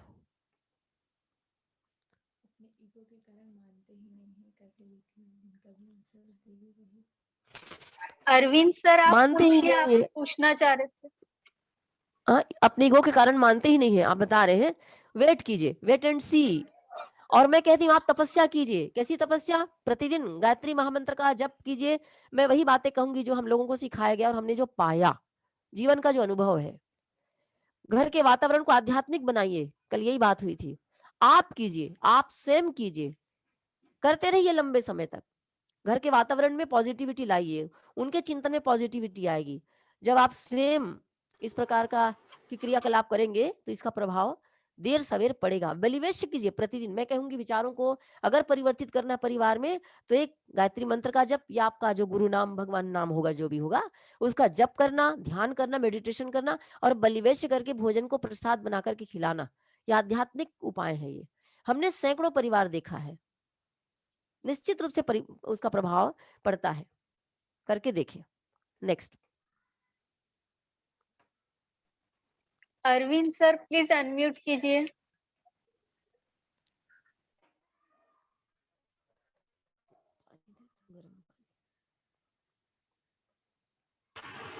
आशा दीदी कुछ पूछ रही हैं, जब तक पूछ सकती हैं वो। हाँ मैं पूछ रहा हूँ ना, पूछू क्या जी मैं? भाई साहब, जी भाई साहब। हाँ, हमारे घर अभी आपने घर के अंदर में एक मंगल कार्य अपन अरेंज किए। जी हमारी ज्वाइंट फैमिली है। जी हाँ, तो वो मंगल कार्य अरेंज किए और मंगल कार्य हो भी गया और उसके बाद में वो मंगल कार्यालय कोलैप्स हो गया पूरा। अच्छा, और फिर उसका कारण ढूंढे तो पता लगा कि घर का एक आदमी ने वो कार्यक्रम पूरा कोलैप्स किया था। तो वो आदमी से अपन ने कैसा व्यवहार करना चाहिए? उस आदमी से आप क्या व्यवहार करेंगे? घटना घट गई, आप मतलब ये करने मेरे को वाला तो करने वाला नहीं, तो अपने घर का ही है ना, हाँ तो उससे नहीं, कैसा व्यवहार करना चाहिए? वो घटना बताइए ना, घटना बताइए ना, क्या घटना है, बता सकते हैं? हाँ बताता हूँ। जी, मंगल कार्य घर में था, विवाह था।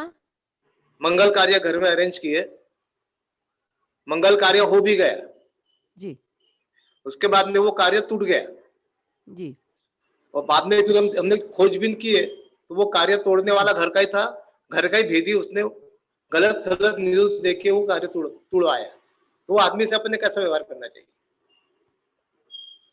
भाई साहब, उससे कोई व्यवहार मत करिए, और घर का ही व्यक्ति है, संभल करके रहिए सावधानी पूर्वक, और उनको ये महसूस करा दीजिए कि हमें सब पता है कि आपने किया है। इसका कारण जो है, आध्यात्मिक कारण ये है कि ऐसा होना रहा होगा जिसमें वो माध्यम बना और हमें वो फल भोगना पड़ा। अब आगे की बात सावधानी की है, वो अपनी गलती स्वीकार करे, उनको बताइए शायद आपने गलती नहीं वो गलती स्वीकार करने को तैयार नहीं है, वो हर वक्त वही कार्यक्रम है उनके आज भी, तो ऐसे रोज मुंह पे उनसे मुंह गिरता है। बचिए, उनसे अलग होइए, उनसे अलग अलग हो सकते होइए। नहीं, एक ही घर में रहते ना। उसके लिए तो यही बात है कि उनसे सावधान सतर्क रहा जाए। कितनी सावधान उम्र है? सतर्क तो है, पर उनको देखो तो गुस्सा आता है अंदर से कि अपन कितना विश्वास करते थे व्यक्ति के ऊपर में, अपना घर का ही व्यक्ति, और इसने कितना बड़ा नुकसान कर डाला। हाँ, इसके ऊपर कोई सोल्यूशन है क्या? इसका ये सब पिछला लेन देन है, वेट एंड सी, और आप आध्यात्मिक उपाय कीजिए, और आप अपनी अपने स्वयं के बारे में सोचिए कि हमने उसके साथ ऐसा कुछ तो नहीं किया था पहले, कहीं ऐसा तो नहीं नहीं, हो गया ऐसा था। मेरे जीवन के अंदर में तो नहीं है, ऐसा कुछ ये जी, जीवन में तो नहीं है। तो ये पिछला कुछ होगा जिसके परिणाम स्वरूप है भैया, उसको सहने के अलावा कोई दूसरा फिर नहीं दिख रहा है। अच्छा, सहना ही पड़ेगा उसको। हाँ, उसको अलग नहीं कर सकते। हम तो ये कहते हैं कि उनसे संभल के रहिए, अलग करते बनता है तो अलग करिए या खुद अलग हो जाइए, लेकिन कुछ भी चारा नहीं है। इसका मतलब ये है कि उसको सहना है, जैसे आप बता रहे हैं। हाँ हाँ, आध्यात्मिक उपाय करिए, उनका विचार परिवर्तन हो जाए उनके लिए, आध्यात्मिक रास्ता नहीं विचार अपनाइए। परिवर्तन नहीं हो सकता उनका। इंसान, हर इंसान बदल सकता है जब उसका समय आएगा। ये कब आएगा ये कहा नहीं जा सकता। अच्छा, ऐसे बहुत से लोग होते हैं जो बाद में फिर फूट फूट करके रोते हैं। अभी वो दिख नहीं रहा है, भले ही उसको भी जब परेशानियां आएंगी, दो चार धक्के खाएगा, तब उसके दिन फिरेंगे। अभी वो परेशान नहीं होगा, अभी वो परेशान कर रहा है। नहीं पर ये उनको परेशान, परेशानी तो उनकी परेशानी भी अपने को निपटना है मैडम। अपन अपन सब में बड़े हैं घर के। हाँ तो यही बात है ना, लेकिन उसको परेशानी आएगी ना, आपके चाहने नहीं चाहने से कुछ नहीं होता। उसने जो आने के बोया, बाद भी निपटना अपने को ही है। बिल्कुल सही बात है, बिल्कुल सही बात है। ये बात कल जो आई थी ना, एक घटना जो कल मैंने एक उदाहरण दिया था कि वो हाँ, एक गुरुदेव के पास में गए थे, तो उस तरह की कोई चीज हो सकती है शायद, भले ही, तो उसको सहने के सिवा क्या है फिर।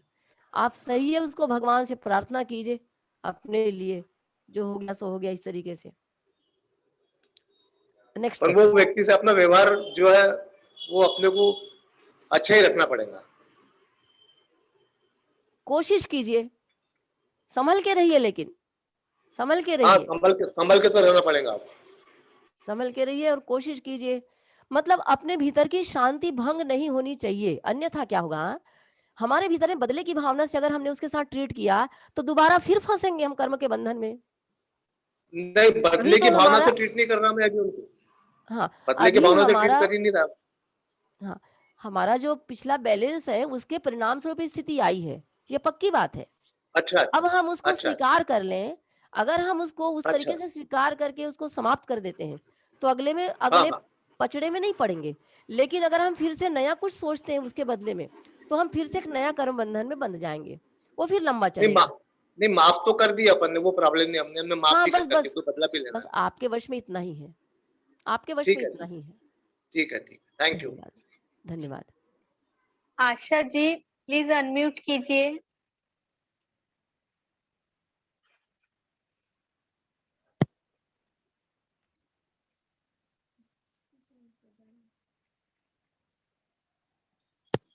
हाँ हाँ जी, प्रणाम दीदी।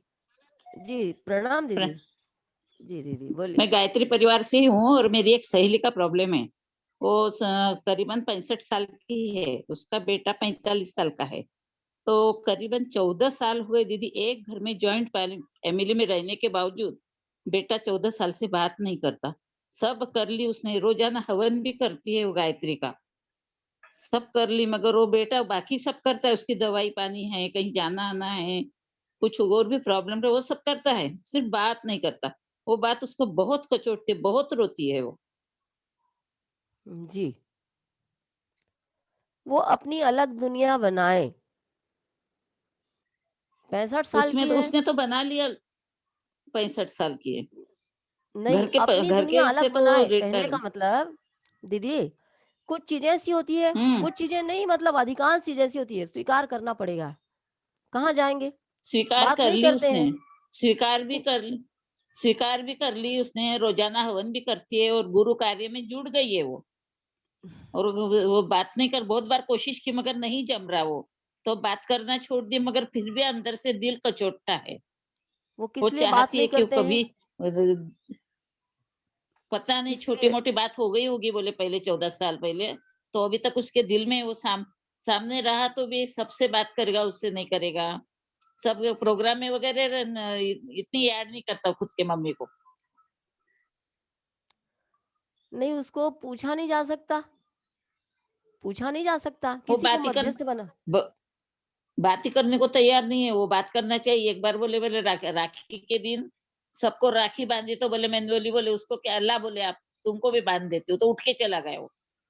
इसके रिस्पॉन्स ही नहीं लिए दे रहा, बहुत कोशिश कर हाँ, रही। दीदी, हाँ। इसके लिए किसी हम्म। को मध्यस्थ रखा जाए, जिसकी बात वो मानता है, जिसकी बात सुनता है, जिसकी इज़्ज़त करता है। वो उनके मन से इस बात को निकलवाए कि क्या बात है, क्या कारण है, जिसके कारण आप ऐसा करते हो, और वो माँ उसके है। पित और उसको उसके सुनिए ना उसके दीदी, पिताजी की सुन पहले सुनिए, पूरी बात हाँ सुन बोलिए। लीजिए। पहले और इमोशनल तरीके से उसको भान कराए कि देखो मरने के दिन आ रहे हैं, मम्मी है, इतने साल की हो गई है, क्या पता जीवन का, इस तरीके से। और क्या जो हो गया, सजा तुमने दे दी, 15 साल तक बात नहीं किया, इस तरीके से। तो ऐसे मध्यस्थता कराई जाए जिनकी बनती है उनसे, है ना? अब वो एक उपाय करके देखिए, जी हो सकता है वो कारगर हो जाए। इतने पर भी नहीं जी। होगा मान लीजिए, तो उसका स्वभाव ऐसा है, ये मान लीजिए संस्कार ऐसा हाँ, है। उसको स्वीकार करके अपनी दुनिया बनाए और अपना काम में लगे। छोड़े उस चीज़ को, कब पूरा तक लेके स्वीकार कर बैठेंगे? ली उसने खुद की दुनिया बना ली। अपना भगवान का नाम लेना, जाप करना, स्वाध्याय करना, जी, रोज सवेरे हवन करना, इसमें उसने पूरा दिन टाइम में कर लिया है। बस तो मगर एक फिर भी माँ काम ये है, कर इस लिया हिसाब जाए, से दिल दुखता है इसका। जी। एक उपाय ये कर लिया जाए, ठीक है? Next. Sandeep ji please unmute कीजिए।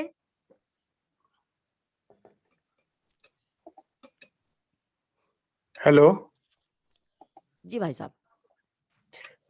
दीदी, अगर कोई प्राइवेट एडवाइस आपसे लेनी हो जो मैं यहाँ पे कंफर्टेबली नहीं शेयर कर पाता हूँ, तो क्या निजी रूप से आपसे बात की जा सकती है? उसके लिए आप अपना नंबर शेयर कर सकते हैं, और या समय, उचित समय? जी भाई साहब, ज़रूर। मेरी क्षमता में होगा तो मैं ज़रूर आपसे वो बात करूँगी, और आप कर सकते हैं मुझे। मैं समय बता दूँगी आपको। नंबर भी चैट बॉक्स में डाल दूँगी मैं अपना, इधर से। जी, थैंक यू। नेक्स्ट। और भी जो लोग पूछना चाहते हैं विभूजन जरूर से पूछिए अपने मन की बात।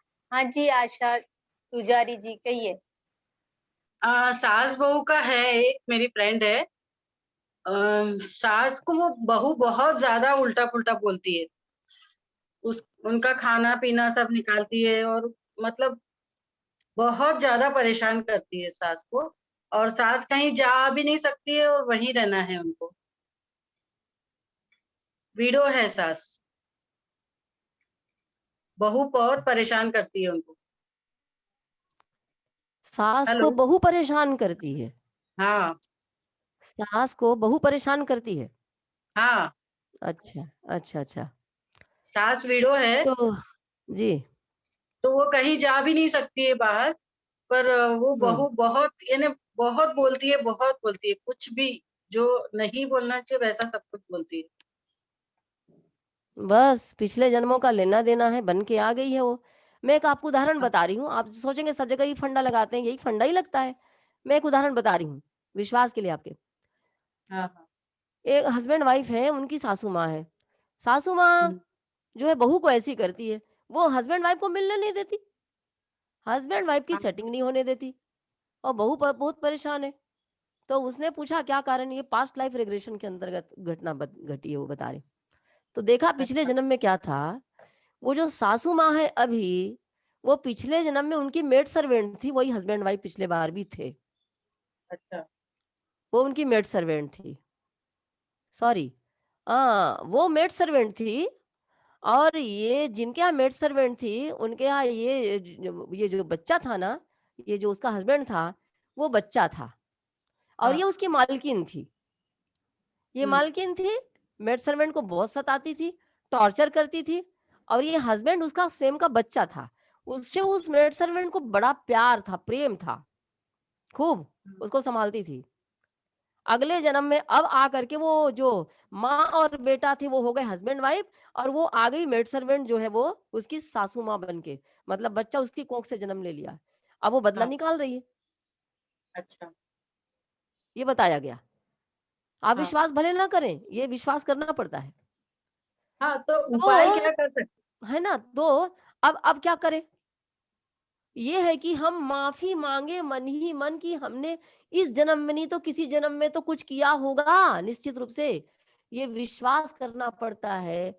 और माफी मांगनी पड़ती, ईश्वर से माफी मांगनी पड़ती है कि कुछ ना कुछ तो बकाया होगा। एक चीज ये ध्यान रखा जाए, कहा जाता है दुनिया में कोई किसी को ना तो सुख दे सकता है, ना तो किसी को कोई दुख दे सकता है। हम लोग को यही सिखाया पढ़ाया जाता है। हम अल्टीमेटली हम ही उसके लिए जिम्मेदार रहते हैं, चाहे पहले से किया हुआ हो तो, चाहे अभी कर रहे हो तो। हमारे सुख और दुख के कारण हम स्वयं होते हैं, किसी न किसी रूप में हम बनाते हैं, इस तरीके से ऐसा हो जाता है। नहीं, पर तो बेटा बहुत मानता है। हाँ मैं समझ गई।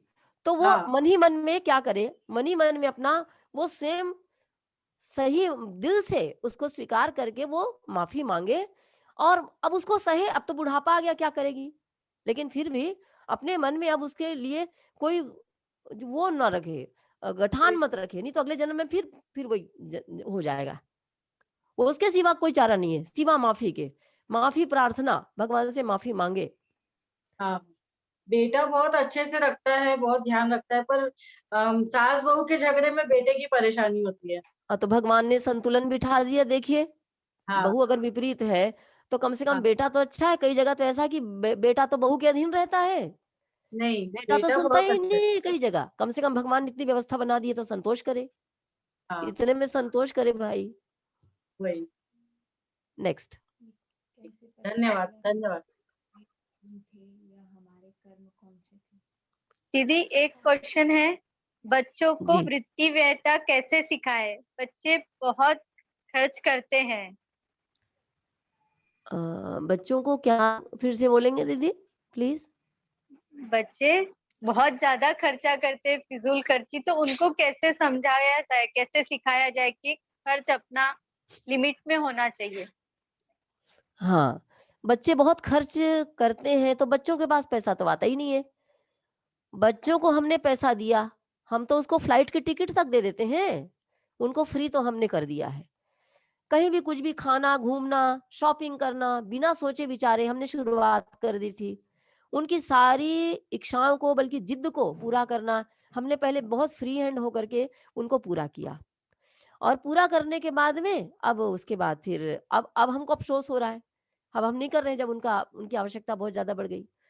उनको महसूस कराया जाए कि पैसा बहुत कठिनाई से आता है, एक बात। दूसरी बात, खर्च करते हैं उनको देखा जाए, एक तो नीड होती है अपनी और एक डिजायर होता है, विलासितापूर्ण खर्चे होते हैं, दोनों में अंतर होता है, बहुत अंतर होता है। जो आवश्यकता है वो तो आप पूरा करेंगे ही करेंगे, लेकिन बाकी जो उसको उसके ऊपर बैन लगाइए, उनको समझाइए भाई ये अब नहीं हो सकता, ये तुम्हारे जीवन के लिए जरूरी है और हम इसको डिपॉजिट करेंगे, भविष्य में काम आएगा तुम्हारी पढ़ाई लिखाई के लिए या तुम्हारी जो जेन्युइन आवश्यकताएं हैं उनके लिए। तो बेटा ये अब नहीं हो पाएगा, इस तरीके से उनको प्यार से समझाएं, गोष्ठी में इन बातों को रखें, परिवार में गोष्ठी करें, जरूर बैठक करें, मीटिंग करें, उनमें रखें। जी जी बच्चों को इस अभाव अभाव में बच्चे जो होते हैं ना वो बहुत अच्छे बच्चे होते हैं, लेकिन हमारी कमी क्या है, हमने बच्चों को अभाव में रखना, मतलब मेरा बेटा है और ऐसा रहेगा, अरे मेरा बेटा तो सबसे अच्छा शर्ट पहनेगा ब्रांडेड, मेरा बच्चा तो सबसे ऊंची उसमें मॉल में जाएगा, मेरे बच्चे के जन्मदिन की पार्टी सबसे ज्यादा ऊंची होनी चाहिए।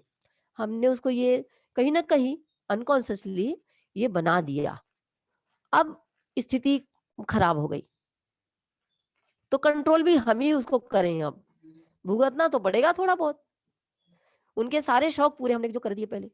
दूसरी बात, कोई जिद करते हैं जैसे मांगते हैं तो तुरंत उसको ना करें, आप वेट कराएं, तुरंत ना माने, हाँ देखते हैं, चलो देखेंगे भाई, हो सकेगा तो करेंगे, अभी से मैं बोल नहीं सकती करूंगी भाई, क्योंकि ये जरूरी आवश्यकता नहीं बेटा, कोशिश करो कि ये इसको कैंसिल करो आप, इस तरीके से।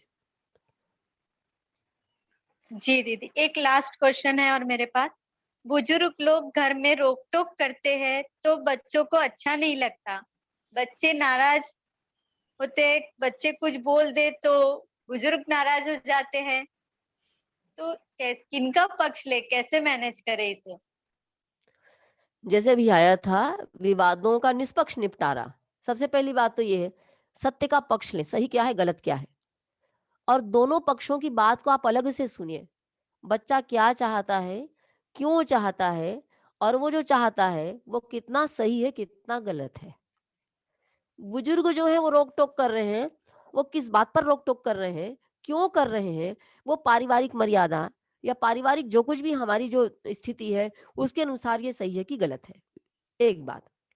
दूसरी बात, अभी जो ट्रेंड जो है चल रहा है वो क्या हो गया है, पुराने लोग जो ट्रेडिशनल तरीके होते हैं, ट्रेडिशनल चीजें होती हैं उनके ऊपर ज्यादा ध्यान देते हैं, उसको अच्छा समझते हैं, हमारे जमाने में ऐसा था, हमने तो कभी किया ही नहीं, आजकल तो जमाना बदल गया, ये तो सब उदंड हो गए, उज्जड हो गए, इनका ऐसा है वैसा है वैसा है, तो उसी मापदंड पर तोलते हैं और वो रोक टोक करते हैं। बच्चे क्या है, बच्चे तो बिल्कुल नई दुनिया में है, पिछले 5-10 साल में इतना परिवर्तन हो गया, तो कुछ चीजें उनकी बहुत ऑब्जेक्शन के लायक होती बच्चों की, जो एज इट इज स्वीकार नहीं किया जा सकता।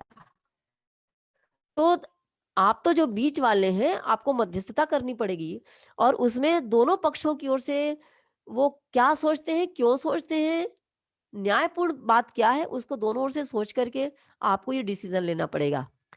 फिर उसके बाद में फिर आप एक दूसरे की बातों से वाकिफ कराइए कि बेटा देखो तुम अति कर देते हो यार, इतना नहीं करना चाहिए ना, हाँ यहाँ तक तो तुम्हारा ठीक है लेकिन इसके बाद ये ठीक नहीं है, और दादा दादी बोल रहे हैं तो एकदम से उसको खराब मत समझो, और वो ठीक कह रहे हैं, ये परिवार के पक्ष में है, तुम्हारा हित इसमें है, उन्हें मालूम, उनके पास में अनुभव है, तो तुम उनको बिल्कुल ऐसी उड़ाओ मत।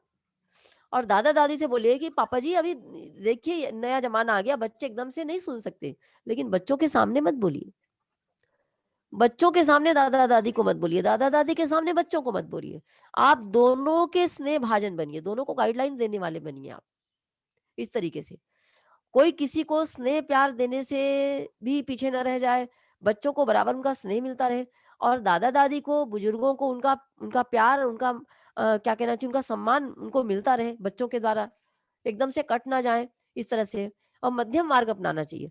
बुजुर्गों को भी चाहिए कि वो एडजस्ट होकर के चले, अपने समय में जो होता था वही हो, ये तो संभव ही नहीं, हमारे अपने बच्चों के साथ नहीं होता, 10 साल बाद में स्थिति इतनी बदल गई है, तो वो तो 20 और 25 साल पहले और 30 साल पहले की तो बात ही अलग है, तो उनको भी एडजस्ट होना पड़ेगा नए जमाने के अनुरूप। कुछ चीजों को, जैसे चरित्र संबंधी चीजें हैं वो ठीक है तो फिर उसको स्वीकार कर लेना चाहिए, हाँ ठीक है करके, लेकिन बहुत सारी चीजें ऐसी है जो कि अब बदल ही नहीं सकती है, तो उसको मध्यम मार्ग अपना करके बीच का संतुलन बिठाते हुए उसको स्वीकार कर लेना चाहिए।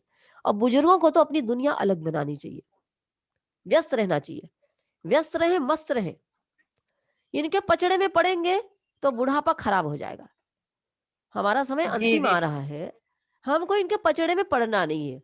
कर्तव्य के आधार पर स्नेह प्यार बना करके बोलने की बातों जरूर बोले, बोलना जरूरी है, बोले, अपने ज्ञान का अनुभव का लाभ दें, टोके सॉफ्टली, लेकिन उसी को लेके बैठ गए, मुंह फुला लिए, नहीं तो उनसे दूरी बरत लिए मानसिक रूप से। अगर बुजुर्ग ऐसा करेंगे तो उनको स्वयं को ही तकलीफ होगी और कोई उनको पूछेगा नहीं, उनके साथ बैठेगा नहीं कोई, तो ये दिक्कत हो जाएगी। तो उनको अपनी दुनिया अपनी अलग बना करके अपने में रहना चाहिए और प्यार से रहे, निभे, तो फिर उनका सम्मान भी होगा। और कुछ और क्वेश्चन है? जी दी, हाँ।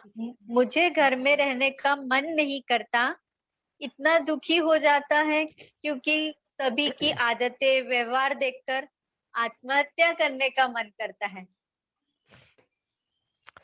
देखिए, सबका व्यवहार देख करके मन बहुत दुखी होता है, होता है। चलो, अब आत्महत्या वाली बात को बाद में करेंगे। हर इंसान अपने संस्कारों के अनुसार और अपने प्रारब्ध के अनुसार काम करेगा, वो नहीं बदल सकता, इस बात को हमें स्वीकार करना पड़ेगा। ये बातें पहले आई थी। कोई व्यक्ति कैसा बिहेवियर करता है, आदतें कैसी है, उसने पहले बनाया हुआ है ना पिछले जन्मों से। एक स्पेशल स्वभाव उसका है, वो छोड़ नहीं सकता उसको। उसके स्वभाव में जो दोष है, त्रुटियां हैं, वो रहेंगी क्योंकि वो कमा लिया है। हर इंसान अपने संस्कार स्वभाव के अनुसार बिहेवियर करता है, बातें करता है, तो वो करेगा। अब हम दुखी होते हैं तो हम दुखी ना हो, हम कर्तव्य के साथ, कर्तव्य बोध के साथ हम काम करें और ये मान करके कि ये जो है वो खोटा है या इसमें त्रुटियां हैं और कुछ त्रुटियां मुझ में भी तो है, ये समझ करके उसको स्वीकार कर लिया जाए। हम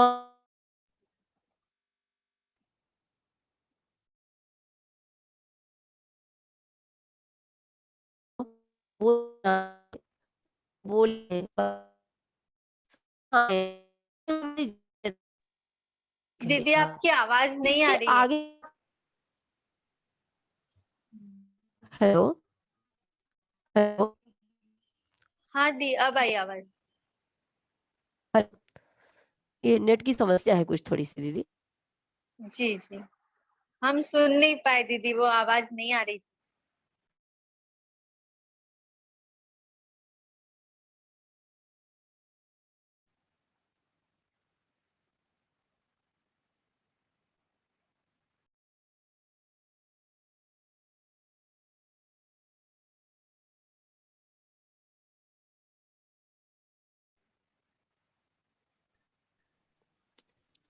हेलो।